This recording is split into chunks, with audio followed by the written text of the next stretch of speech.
Hello, everybody. We are continuing in this sketchbook that I bought that I am not happy with. Look, you can see the outline of the bird. I don't know if you can, but I can see the outline of the bird that I did last video. It's okay. We're going to just keep going with it. And we're going to paint some lavender today. So I'm starting with, what color do I have here on? Let's see, that is permanent violet. I'm going to use that. And we're going to start by just kind of dabbing in some little dots, very loose. I don't know if I mentioned that. This is going to be very loose lavender. So we're going to start with this because I'm actually going to do something. This is not going to be the finished little look here. I love loose flowers. I definitely have not mastered them yet, but I do have fun practicing them. I haven't decided yet if I'm going to do a vase or a jar, but I'm going to spray this. I just have a little spray bottle here, and I'm just going to spray a couple times. Don't want it too wet, mainly because this paper cannot handle the water. So I'm going to just dab this around because I want this to be a nice purpley background. It's going to dry a lot lighter than this. Just moving it around. That's going to add to the looseness of our finished product. Okay, I'm going to dry this with my handy dandy dryer. Okay, this is all dry and coming back in with the permanent violet, and I'm just going to, again, loosely dab in. I got a little bit too much water on there. Going to dab in our lavender. And I'm not looking at a reference photo. I looked up photos because I'm like, wait, I just wanted to get a little idea. There's so many variations of lavender, so I just feel like you can't go wrong with this. And so I'm just going to dab these in.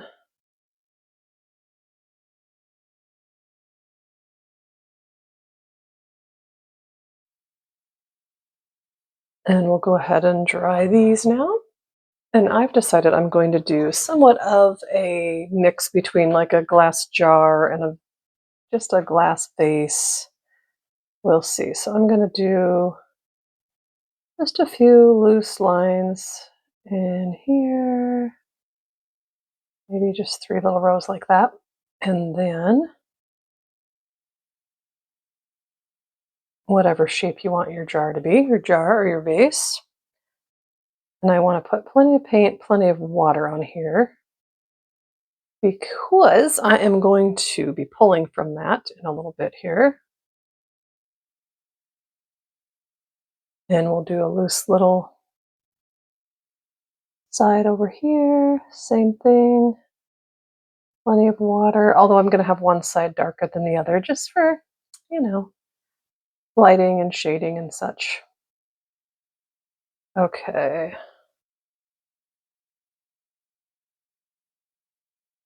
There we go. And it's okay. You might be like, whoa, what'd you just do there? Well, I didn't like the shape, and so I did that, but it's going to be fine. You just wait and see. Gonna be good. I'm just adding a little bit more color, a little bit more water, because I do want to, again, I want to pull from these. Now I'm going to clean my brush and come on in. I've got water only on my brush now, and I'm going to just kind of start putting the water in here, and then I'm going to start touching the paint and pulling it over into that wet area there. I'm going to leave some white showing in the vase, just again for variation of light. Come up over here.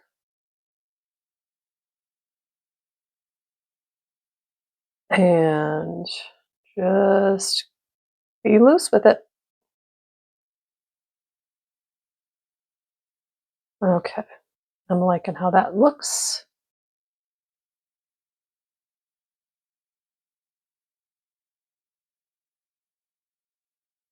Okay, there we go.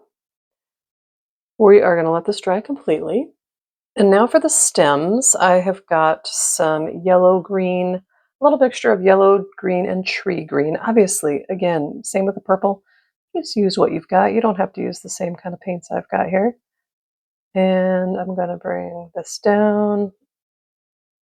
I just want it very lightly here because, I mean, it's all see-through, so it's all good. So let's just be loose. Okay, and then since we have all of this purple back here, that gives an indication that there's some more lavender, or flowers at least, back here. So we're going to just kind of just start bringing down some more stems loosely. Doesn't have to make all the sense in the world. Okay. And then we're going to add a few leaves here and there. And we're just going to be, again, very loose with our leaves. Up here.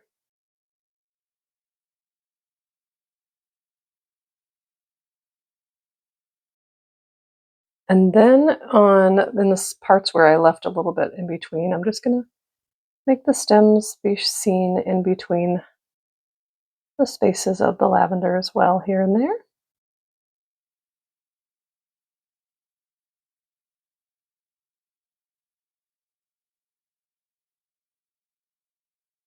Right.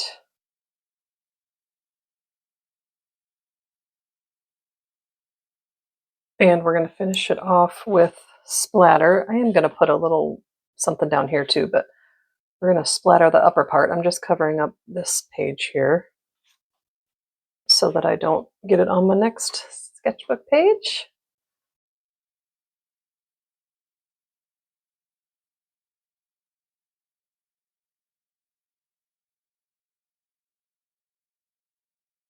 Why does splatter make everything better? Why? I love it. I need a little bit more, just a little bit more. There we go. Okay, I'm going to make sure that's all dry. I'm going to wipe up my table, and then I'm going to add a little bit of a table or reflection or shadow or something down here. We'll see. And we'll just start with just a little, I haven't decided yet if I'm going to make a whole little table or just do a little thing going off to the side here.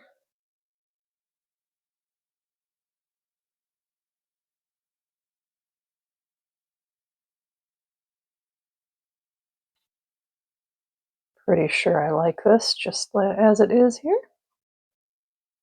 And there we have it. Now, I'm tempted to come in with a pen and go around it, but I think I really like it as it is. I like how loose and free it is. Not that I couldn't be loose and free with my pen, but I'm leaving it. Let me know what you think, and let me know if you try it. Okay, we'll see you in the next video.